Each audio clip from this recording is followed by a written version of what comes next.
Now, I want to address something that's been brought up, and I've said it before, and I've had people that have kind of questioned it and didn't understand exactly, and it's probably because I should have been a little bit more descriptive about it. So the most recognizable, I think that one of the,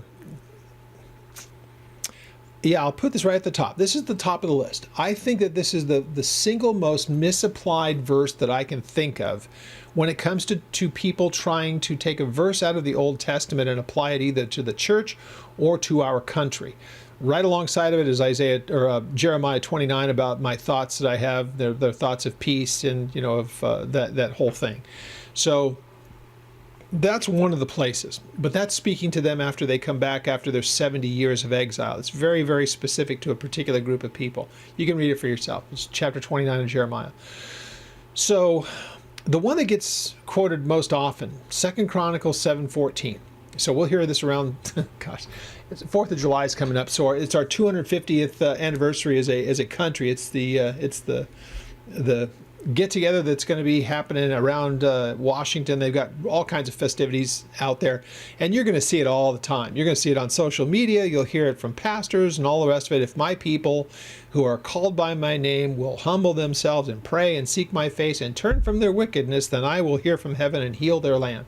So 2 Chronicles 7:14 drives me crazy when I hear that. And why? Why would that drive me crazy? Well, because first of all, anytime that we're going to be quoting some passage out of the Old Testament, we want to say, is that really a universal kind of a thing that's being spoken of? And does it really even fit if we try to apply it to us as individuals or to the church? Well, in this case, if you want to go ahead and read it for yourself, 2 Chronicles chapter 6 and 7. Chapter 7 is actually God's response to what Solomon's prayer of dedication was in chapter 6. So what Solomon does is give, and it's at the dedication of the temple. So this is the place of corporate worship. It's the one that was designed. God gave the design for what the temple would look like. It's where they were to bring their offerings. It's where they would meet for their feasts. It was where the priests and the Levites would do the things that they do. It was the temple complex. It was there in Jerusalem, the place God said. I mean, everything was in order the way that it was supposed to be, and they dedicated it. And God showed up on that date of dedication physically to the point where even the priests doing their things couldn't even function because of the heaviness, and you couldn't see what you were doing because God's presence was there in that place. And so when God answers that, he says in answer to Solomon, and Solomon gave a bunch of examples, if we will do this, or if this happens and we find ourselves in this kind of a problem or that kind of a problem, and we're finding that there are judgments from you, if there's like famine, or if there's drought, or if there's this, or if there's that, or if we do this, or if we do that. He gives a whole scenario of things. But we turn to you, will you? And so it was all this kind of a thing of the recognition of man tends to be wayward, God, you tend to be merciful, so if we do this, will you do that? And so he gives a whole litany of those things, chapter 6. Chapter 7, God begins to answer the questions and says, I will do as you've asked, if. And the if is that people will need to recognize their need. And so that's when he says, if my people, well, who are my people at that point? Well, it's the dedication of the temple. It's the Jewish people. It's those who are living according to the law. It's not the divided country at this time. It is still one nation. This is before Jeroboam and Rehoboam. This is during the time of Solomon. And Solomon's doing it right at this point. He's not a mess yet at this time. So God gives him the answers back. And then he goes through and he answers a number of those little scenarios, those hypotheticals that Solomon puts before him. And he says, so if all that happens, like you've laid it out there, if the people will come to their senses, basically, and it starts with humility, they will humble themselves and they will pray and they will seek after me, which means that they're not doing any of those things. At that point, if they're doing all of what you're talking about, it's all hypothetical, it's down the road, it isn't happening right now, it's just if this happens, God, will you? And God says, well, if that happens, in the hypothetical, here's what it's going to take. The humbling, the praying, and seeking his face means that they're not doing that as a nation. So that really is a problem. And he says, but then they're also going to need to turn from their wickedness. Now, this is where it becomes very important. If we're the people, quoting that passage, I want to say, okay, let me ask some questions here. Because if we're going to say that that's what the church should be saying, if my people, well, if my people in that scenario, applying it to the church, are in need of humility and praying and seeking his face as though they're not doing it, and they're in a place of wickedness, what does that say about the condition of the church? If that's the church, I don't want to be a part of it, because I don't want to be in a place. Now, again, it's good to have humility, and we should be checking that stuff all the time. I wouldn't say otherwise. The point is that the habitual problem with the church? There is no humility. There is no seeking of his face. There is no prayer. That just shows that it's a time when they're not doing any of those things, because they need to turn from what they're doing and come back to that place of humility before him, of that place of seeking him and praying to him and looking for his direction. And whatever it is that they're doing that is wicked, they're turning from those things. Does that sound like the church? Of course it doesn't. The church should never be in that place. Now, he's not talking about momentary sin. Read the things that Solomon was talking about. If we follow after other gods and we do all that stuff, you can't make that about the church, because the church shouldn't be involved in any of those things. So clearly it isn't something that applies to the church. Well, what about the United States? Was there ever a time when the United States as one person was first of all made a covenant, had a covenant made with them by God, because we know that Israel did.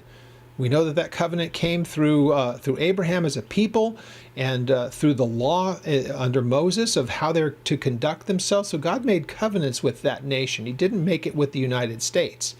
But was there ever a time when the United States was walking in a place as a nation in humility and God was speaking to them? Were they at the place where God was saying that they were walking in a place of humility before him, and as a nation praying to him, and as a nation walking in a place of integrity? And so again, if it's talking about our country, first of all, we don't even qualify. So for people to try to make it about America and have a United States flag behind the 2 Chronicles 7:14, we're not a covenant nation. And so the idea that the nation's wicked, yeah, but we're not a covenant people, so it doesn't fit there either. So this is one of those things where you want to say, that's something that deals with Israel's history. And I can find plenty of places in the New Testament where we are asked as a church to walk rightly with integrity, and if there's times of sin, that we can come before him and have those things reconciled. So I am one you will never hear. And I think there was a time when I might have, because I got, without ever thinking through it, I can think of a time when I probably did say something like that when we were looking at the founding of the nation. So figure probably back like 2008. So 18 years ago, when I was starting to look at this kind of stuff, and you just hear it all the time, and it sounds great until you look at the internals of what's being said there, and you realize, yeah, that really doesn't have anything to say about and do with, has nothing to do with us. So what is okay for us to look at in the Old Testament and maybe make application? One that I love to be able to point to is Proverbs 3, 5, and 6. Trust in the Lord with all your heart. Do not lean to your own understanding. Acknowledge him in all of your ways, and he will direct your paths. So those verses there, you could say, well, that's an Old Testament passage, so how can you make that application? Well, once again, it's Solomon, but this is much different, because this is Solomon saying, let me, if I could, share with you some things. This is a very universal thing. So this is Solomon talking to sons. And so, the audience is different, but the truths are universal. And they do have application to anyone who would come to the Lord and recognize him as the one who could be spoken to. So it's that this is an admonition, and it's universal to anyone who would call upon the name of the Lord. Trust him in all your ways, acknowledge him in everything that you do, and let him direct your path. So that works great. The passage, again, it's one man sharing what's really a very godly opinion. But it's not one of those, thus says the Lord. It's rather Solomon saying, what could I put from me to someone else, in this case sons, that would be useful to them to hear and to put into practice? Well, trust in the Lord with all of your heart. It means throw everything about who you are into your trust and your faith that you have in God. Don't lean to your own understanding. Those two things are in competition. Trusting in the Lord or leaning to your own understanding. Those two things are not compatible. In all of your ways, everything that you do, acknowledge him. Make him first and foremost, and he will give you the direction of your path. He'll show you what way you're supposed to go. Universal. It worked for Solomon's time. It worked through the prophets. It worked into Jesus's time, and it works as far as the church is concerned. So great. You want to read Proverbs? You want to put it on a bumper sticker? You want to write it on a big old piece of paper and put it on your refrigerator with a magnet? I'm in. It absolutely is universal in its understanding. I had mentioned a little bit earlier too about the old path. And so I'm sure that probably somebody have come across the passages that they've heard me talking about Second Chronicles and how it doesn't fit. Well, then why are you talking about the old path? Isn't that supposed to be to them too? Well, by the time that you get to this, it's taken from Jeremiah chapter 6 and verse 16 is where you get the old path. By this time they had become corrupt, whereas with Solomon, the problem that they had there, and what was being spoken about was all hypothetical. If this happens, then would you? It's if. It's all the potentials if that takes place. By the time that Jeremiah 6 rolls around, they've already done those things. And so they're in that place of absolute rebellion against God. Is there anything that the church could learn from that? Well, of course they could, because it's the priests and it is the prophets who are in a place of absolute 100% rebellion against God. So they're actually told by through Jeremiah what God would say. You don't even blush. The things that you do are so shameful, and you don't even have the presence of mind to realize how shameful they are. So he says to them, but if you really want to get this fixed, here's what you do: seek out what he calls the old path and the good way, and walk in them. Well, that's a pretty universal thing, because it's really the same counsel they would have for anyone who has gotten to the place of not obeying, not being obedient to him, and knowing that he exists and yet rejecting everything that he says. It's a pretty universal thing, because the ways that were there, again, if we're talking about the law, well, there was a path that he had given to Abraham before there was a law. Here's what I'm asking you to do. You walk with him by faith, and it was accounted to him because he was willing to trust God, Genesis 15, that he trusted God, and God looked at him and said, that's a righteous man because he trusts me based on my promises. Well, basically the same thing. What are the old paths? In this case, what are the old paths is what God's written word was. It's his covenants. The fact that you can always know where he is. He's consistent. He has spoken. What would the church hear if by chance God was to get in touch with a pastor of a church like we've been talking about that has done all the rejection of him and not paid attention as they ought to? What would be his counsel to them? Well, get back to the word. Get back to what God had put first and foremost of making what the church is distinct from the rest of the world. Being confident in him, learning what his will is for them, and then walking accordingly. So that's what the old path would be in our modern times, because God speaks through his word first and foremost, especially now. Now, God would speak through prophets. He would speak through those people. He spoke through the apostles at the time because everything was new. The idea of what the church was about was brand new at those times when the apostles were doing what they were doing and writing what they would write. But what would a prophet or an apostle nowadays have to tell us that we don't already know?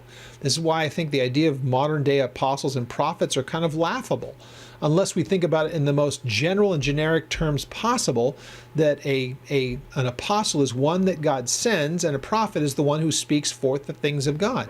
Well, a modern day prophet would just be telling you what God has already said. We're just being faithful to his word, and then we're doing the apostolic work, and that he's the one who has sent us. But we're not like those guys were. There's no need for us to be like they are, because God has finished and told us everything that we need to know, all the way up to future things. So the modern day apostles and prophets are frauds in my estimation. And could God speak through them? God still does some pretty amazing things and makes people aware of stuff. I believe in the gifts of the Holy Spirit, but I don't believe that we need the prophets and apostles as we did in times past, because what do we lack that God has not revealed to us? So if somebody wants to say the things that God said prophetically would be taking place in the end times, they're happening all around us, you're not a prophet at that point. You're just taking what is in the word and saying, yeah, it fits. So that's what we're supposed to do when it comes to those kind of matters. Yeah. Does God send us out to say the things that we say? Yes. Do we speak forth his word to the world that's around us? Sure. That's what apostles and prophets would do, but there's no separate office that's distinct from the rest of the body. I don't believe in these days. I don't think it fits, and I don't think it's necessary. And so God has already spoken and given us the things that we need to know. So when is it okay and proper for us to quote an Old Testament passage and make an application to us as individuals or to the church? It's when the particular passage or subject matter that you're dealing with, the subject matter is right there for you to look and say, it isn't spoken specifically to one particular group of people, but it's written in the very general to all. That's when we need to recognize, what actually fits. So really, really interesting, great subject. It's a great thing that we should be paying attention to and making sure that we're faithful to God's word to implement it, to know what's being spoken and to whom it's being spoken and why, and not trying to make it fit someplace where it just doesn't. So we want to be very, very careful with that. If you have any questions on any of what I shared here today, then contact me again through the ministry website, and that is oldpaththeology.net. And I'd love to hear from you. If you have any questions on this, would like to know about the Israel trip, any number of things, please contact me, let me know, and look forward to hearing from you.